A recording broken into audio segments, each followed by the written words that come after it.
Cancer moon is not the best placement for like dealing with feelings, which is like what makes Cancer so like crazy to deal with, because Cancer can feel like a lot, and Cancer feels like the most. Like Cancer feels everything. Cancer can literally read your feelings. You walk into a room, Cancer moon can scope you up and down, do a glance. They've got the story. They can tell what's going on with you before you even know what's going on with you. They're excellent at being able to read other people's mood. But when it comes to them actually like pinpointing what they feel and then speaking, using their mouth to tell you what they feel, my God, that is a work of art. That is a labor of love, because it just does not come easy. They just feel so much that oftentimes they don't even know what they feel. You know, Capricorn doesn't know what they feel because they don't feel very deeply. It takes Capricorn a very long time to travel down the feelings path to get to like, what am I actually feeling? Cancer moon feels everything, literally everything. So then it becomes very hard for them to figure out of all that I'm feeling, what am I feeling? And they don't know. They don't have the words to describe, I'm angry, but I still love you.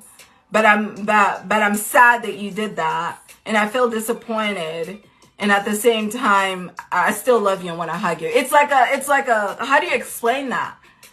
It's like there's too many mixed emotions. How do I explain that without sounding crazy?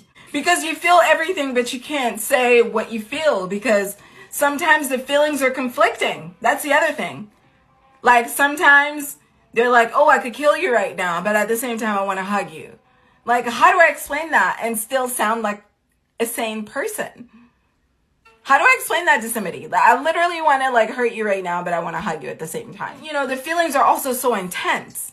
So you have a variety of emotions and all of them go down very deeply. So yeah, it's very hard being a Cancer moon for that reason.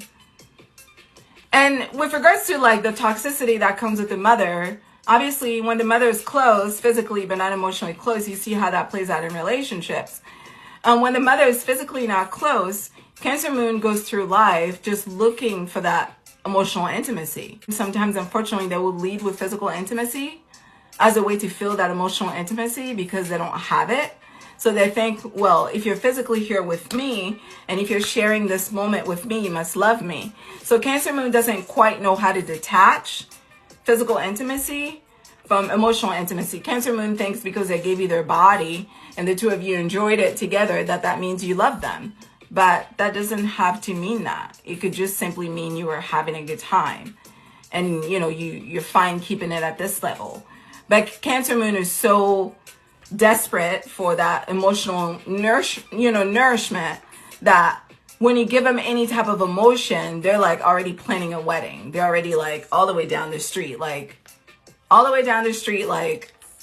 you know, they've created a whole storyline, you know.